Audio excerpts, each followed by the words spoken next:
hard to pick him now because everybody's still going out. No.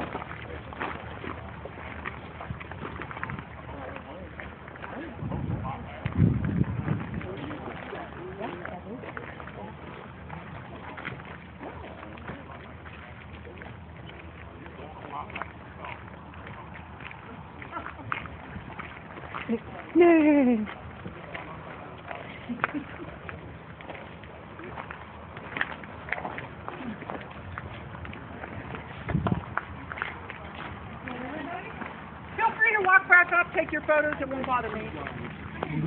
Did you have to duck down? Did you stand straight up? I probably could have. You want to hit my head.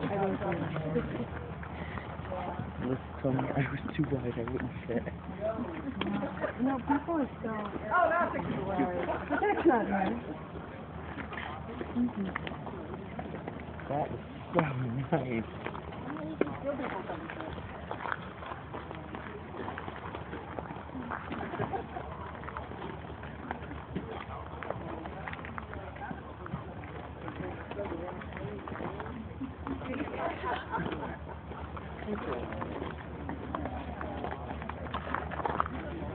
Where does she want us to go? I don't know. Just wait for her, Ma. Right? Come on, help you. Hey, Karen, your parole officer called and she is proud of you, Karen. She is really proud. You're welcome. Stay on the island, I'm not voted off. No, not voted off.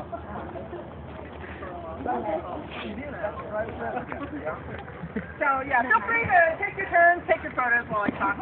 It won't bother me. Now, on the front of the clan house, this is also carved as a raven, since it's a raven clan house. Takes a little imagination. Each turquoise box on each side of the totem pole is an eye. There's a face in each eye. The red going across both sides is the beak, and then his wings are folded underneath. So, you can kind of see the raven there. On the corner, that's what we call the Nikani. He was the man with the talking staff, rod, he told me. He had a very important function.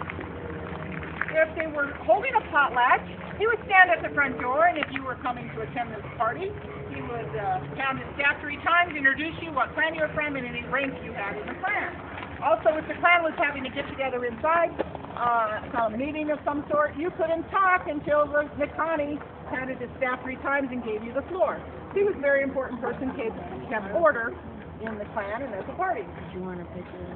I'm pretty good. Let's... Now, this frontal pole, called a house frontal pole, if it's on the front of the house there, is called Wandering Raven. This tells probably the most famous legend on the island.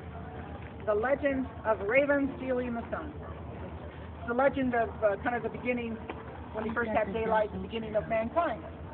Now, the second carving from the bottom is Chief Raven. It was his clan house. He's missing his beak.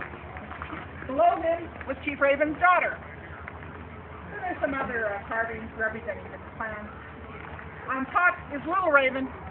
Raven is one of their main characters on most of the poles. He's also missing his beak. Little Raven is standing on a box. Anytime you see a carved box on a totem pole, it denotes that it holds something of great value. In this case, it holds the sun. Now, Chief Raven owned the box that contained the sun. And he knew that Little Raven wanted it. So he had servants guarding his clan house and watching over his daughter. Well, Little Raven, being the trickster he was watching it. He noticed that the daughter would go down to the creek every day for fresh water. Well, he used his magical powers, turned himself into a light-colored hemlock needle, got in her drinking water, she drank it, and lo and behold, miraculously, 9 months later, she gave birth. It looked like a human, but it was Little Raven in disguise. The Little Raven is now Chief Raven's grandchild. As Little Raven grows, he keeps asking Grandpa if he can play with that box. Chief Raven, no, it's much too valuable. Well, he kept begging and pleading, and if you have grandchildren, you know how it is. And finally, Chief Raven said, okay, you can hold it, but you can't open it. Much too valuable, you can hold it. Well, of course he opened it. And out came the sun, and it was too big to fit up through that smoke hole. The little bits and pieces broke off, and that became the stars and the moon. And then the sun came out, and we had daylight. Now, they said that if you were wearing an animal skin, when there was daylight all of a sudden, you turned into that animal. If you were wearing a bear skin, you turned into a bear. If you were wearing a wolf skin, you turned into a wolf. If you weren't wearing an animal skin, you were human. That's kind of the story is. When we first had light, and then time. Ravens stealing the sun. Now, that legend is carved in many ways on different poles. Anytime you see a raven, and you usually tell the raven from the eagle from the thunderbird. Raven usually has the straighter beak. The eagle is kind of straight, but then it curves at the end. Thunderbird usually has curly things on top. So it's one way to tell the difference between those three clans. Anytime you see a raven with a ball in its mouth,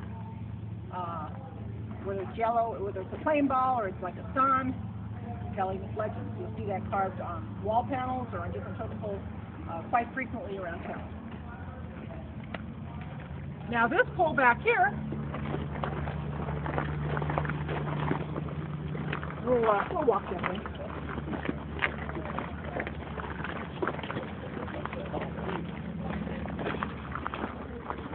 It's kind of hard to take a photo of this because it's so tall.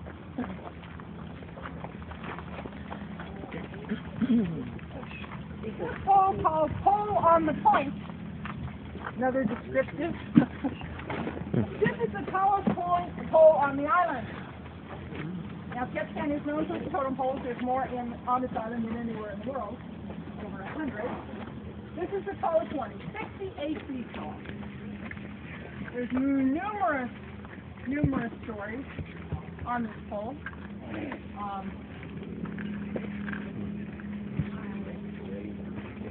I usually don't even talk about it. One of my favorite stories, though, towards the top, you see somebody holding a fish. That's the story of Eagle Boy. Eagle Boy used to, when everybody would be out fishing, he would take those fish and he'd throw them up and feed the eagle. He thought that was great fun. Well, his uncle, the chief, didn't really appreciate that. People started to mumble, they thought he was wasteful, and he didn't like that. Well, fish started to get a little scarce, and he kept doing it. It got so scarce that the chief decided he was going to move the village to another area where he thought fishing might be better. And his nephew had embarrassed him so much, he was going to leave him behind. So he moved the village, he left the nephew behind, fearing that he might die because he wasn't fishing. He had waited for it. The village left, and Eagle Boy got up one morning and he didn't find food. He couldn't find food. He went down to the waterfront, and the eagle flew over, dropped in the salmon, returning his kindness. Every day, so yeah, the eagle dropped in the salmon. One day, he dropped in the seal. He had so much food, he started to smoke it, and store it, and put it away. He was doing good. Well, the chief who had left wasn't finding any better fishing luck than this fishing chief. He decided he wanted to bring his plan back. He was afraid he was going to find the eagle boy dead. So he sent 2 servants back to the village to see his nephew still alive. And they came, they found him, and were very stunned. They were hungry, and he had all the food. So he met them. He had been promised, and he got enough to tell us, the chief, that he had all the food. He deserted him. Well, they went back, and one servant, baby, was sick, and she took some of the food while they went with her back to the village, and the baby choked on it. And she had to get help from the chief's wife to save the baby, and the chief's wife said, well, where did you get this seal blubber from? We don't have to look out here. So she had to tell her. Well, so she then told the chief. So they then all went back to the village because they knew Eagle Boy had food. And Eagle Boy could have been very resentful, but he was nice, and he actually did share his food with the village. And of course, then he became the new chief. The story of the Eagle Boy, one of my favorite legends. Okay, you can either walk down the boardwalk or walk this way. We're going to head to the boardwalk that way. Both trails go to the same place. And I'll see you then.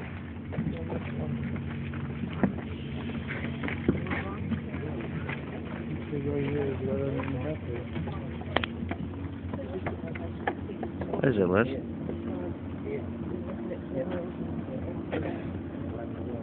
Good. You have a chip in that camera, right? I do.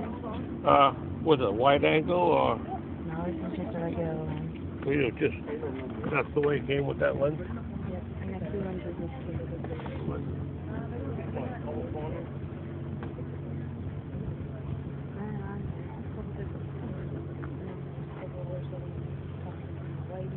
You're looking at the flowers, aren't you? Mm-hmm. Mm-hmm.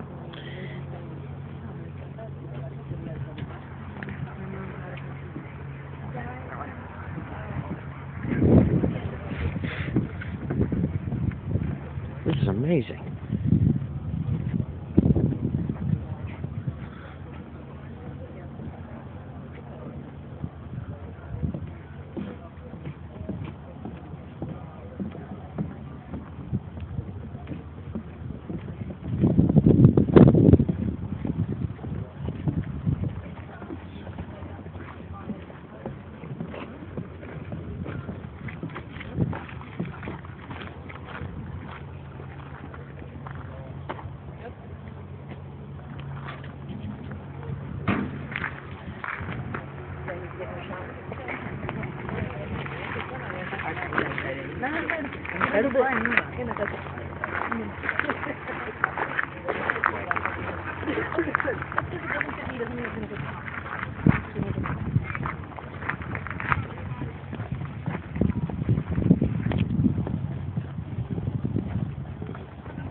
So the two in the very front where we started, and these two. The only four hide poles in the park. Everything else is clinker poles.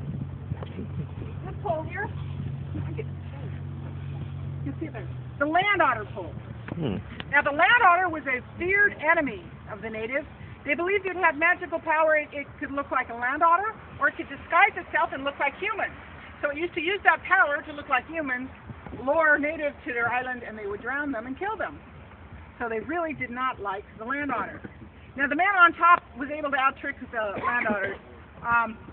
He was in his canoe fishing with his dog, and they overturned. And he knew he'd be killed by the land otters. So he killed his dog, skinned it out, put the dog skin over his head to disguise himself. And then he was able to out-trick the land otters that way. So he's actually holding a land otter by its tail. So he got the better of the land otter. Underneath the land otter on top, the man that's upside down, that represents all the humans that the land otters have killed. If you ever see a man upside down on a pole, it denotes he's led some kind of violent death. That's the land otter pole. The pole over here is called the Master Carver pole, honoring the Master Totem Pole carver. Obviously from the eagle moiety, got an eagle on top, an eagle at the bottom. The Master Carver is represented the second carving from the bottom. He looks kind of like an old-fashioned American Indian chief. Now he's got this necklace, this beaded necklace carved around his neck, and each one of those beads is supposed to represent a carving skill that he has mastered. Now to become a master carver, you usually have to carve at least 30 years, and then your peers bestow that title upon you. You don't just decide you're a master carver. Your peers bestow that title on you. Now, master carvers will take on apprentices. The first skill they look for is you must be able to draw. If you can't draw, they don't think you have any hope of being able to carve. Nowadays, they will draw their design on paper first, and even sketch it out on the log before they cut into that log.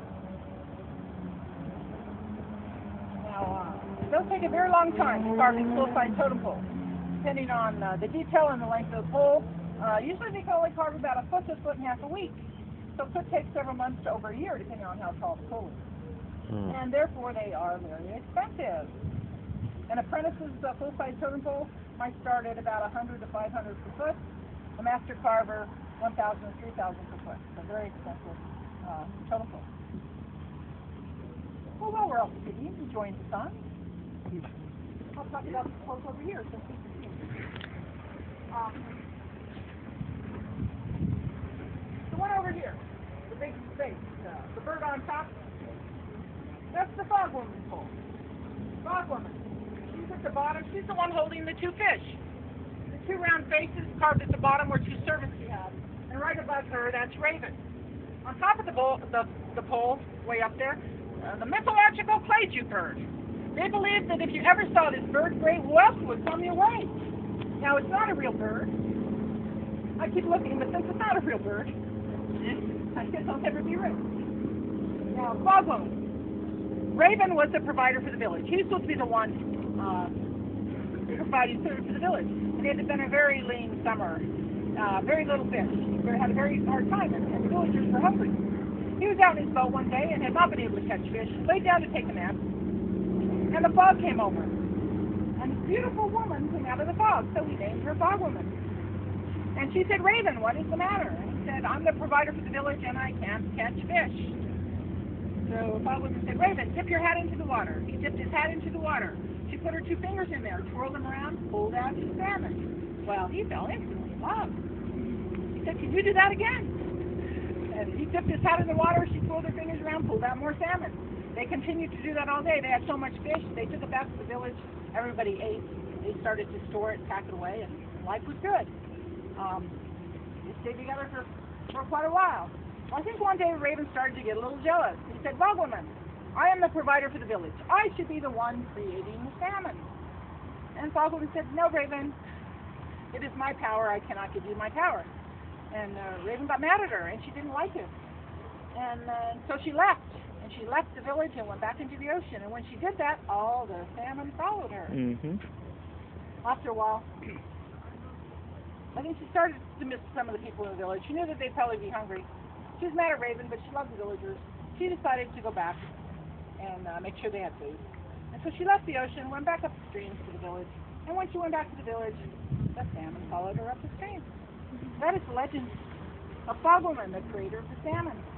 It's in our freshwater creeks. It goes out into the ocean, and every summer and fall, it goes back up those creeks. So, Fog Woman, the creator of the salmon. The next pole over here, pretty simple pole. It's one of my favorite legends. There's a bear on top. This is the Cat Bear White pole. So the she bear is on top, fill up the sides and just some bear paws. So a pretty simple pole. Now to explain the importance of this pole, I have to tell you the legend of Cats. Cats was a bear hunter, a human bear hunter, with magical powers, of course. He was out bear hunting one day, stumbled into the bear den. Well, the she bear caught him, and I guess the she bear really liked him. She said that she was going to kill him, if he didn't marry her. So he stayed with the she bear in the den, and magically they had these 3 cubs. Several years went by, and Cat said, I really miss my human children back in the village. I want to make sure that they have food for them coming with them. Well, the she bear loves cats very much. Said, well, it'll be okay. You can go visit your children. But make me one promise. When you go back there, do not look upon your former human wife.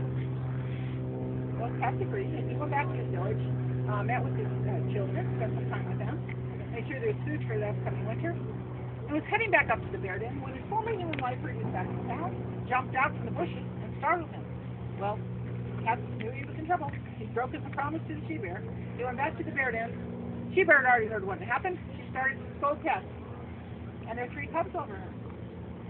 And she bear forgave him, but those 3 cubs did not. And they had cats and killed them. And ate them.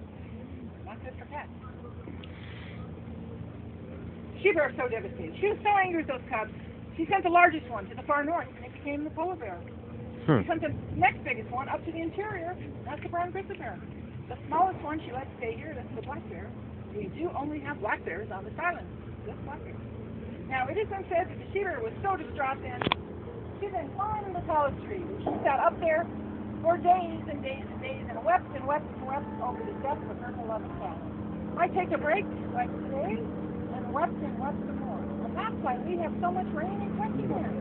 It's the she bear weeping over the death of her beloved cat. It's on an extended blue break to this last day. So let's make our way.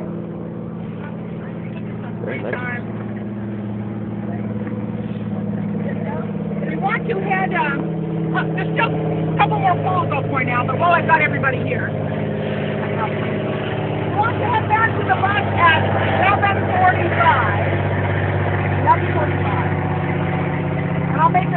I'll wander through the store with 5 minutes to go and remind you.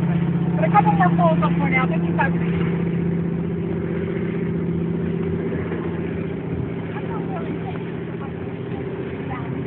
it's not very big. It's quite small. What else? It's quite a really neat pole. Yeah. Somebody have a question? I was just wondering what else the native people speaking of, it's just 10 minutes here. Most safest route. Safe route. Deer. Safe route. There's lots of berries. There are 50 berries on that. So berries. You might have started to see ate some roots. Mushrooms, lots of mushrooms grow up.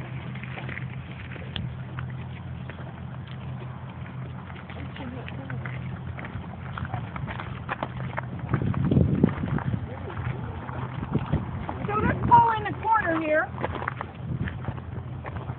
this is called Raven Head of Man.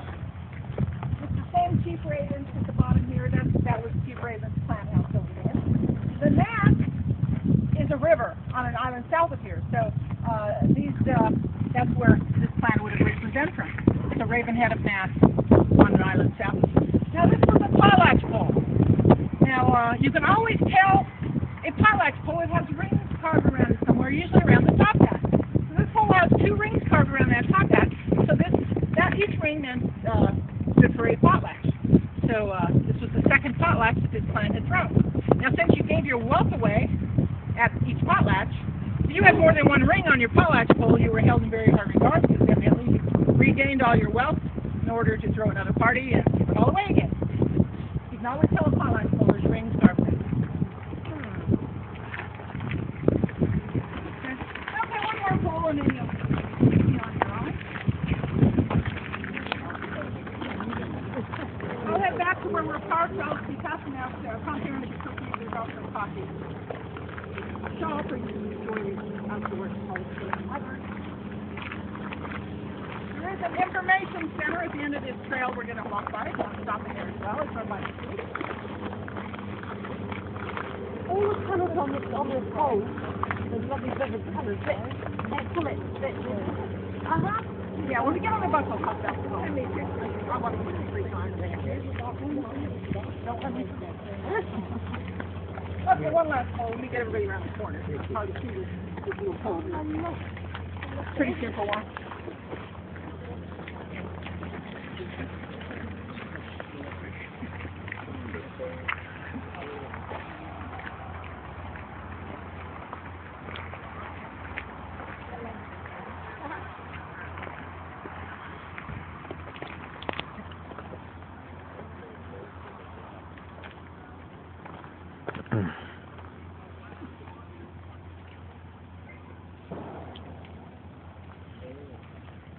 Okay, this is the last pole, pretty simple pole. Who recognizes that fish on top? Halibut. The halibut is one of our clans, one of our sub-clans. And notice both eyes are on one side. That really is what a halibut looks like. It's a bottom-feeding fish. Sometimes the East Coasters call it a flounder. But both eyes are on one side and it feeds along the bottom. Both eyes look down, you can see what it's eating. They do get very big. It is one of our clans. Now, it's kind of unusual. Nathan Jackson carved this. And ask Nathan. He's a master totem pole carver in Saxon. Ask Nathan, why did you carve this square post? And he said, just for the hell of it. Actually, there's one clan. They all live up on Prince of Wales Island in one little town, and they carve all their posts square. It's just something they do, I guess, to be unique and original. Yeah. How do they get the color? Do they have paint? You know, somebody else has. I was going to talk on the bus. I'll talk now. Since we're outside, it's so pretty. The color. Now today, they use a lot more paint than they used to. You used to have to make their own paint, so it was kind of a sign of wealth. They might just highlight certain parts and use it sparingly. And it was the woman's job to make the paint. For the reddish brown color, she used the red clay iron oxide. For the white, she used clamshells. For the black, polar charcoal from the fire. And that turquoise color, copper oxide. Not on this island, but surrounding islands, a lot of copper on the surrounding islands. She would take those substances, drain them up in her alder bowl with a rock to a powder form. And then she chewed raw salmon eggs. Chewed them. The oil from the raw salmon eggs mixed with human saliva, cleanse her teeth, spit that liquid into her powder in her bowl, guard the membrane, stir it up, early oil-based paint. Yeah. So you can see it was a a sign of wealth. They took a lot of salmon eggs to make very much paint, so they did use it sparingly. It did mean that they had enough food. They didn't need the salmon eggs to eat or for bait, and so it was a sign of wealth. One of our drivers decided he needed to try it. That's like I needed to break the stump to have a try. He said it was truly disgusting. He knows how to do it again. Now today, if you were asked the carver where he gets his paint, he'll say he can't find any volunteers. So he goes to the local hardware store and he buys this Ketchican paint. And that other paint did last 20 to 25 years. And that's what a can of paint today will say, 20, 25 years. That's Ketchican paint. So that is how they use the paint. Okay, you now have free time. This trail leads out, as does this one up here. I'll be back to get my platter of Where can we see the salmon running? Somebody said down on Creek Street. I'm going to drive by there. I can't drop it.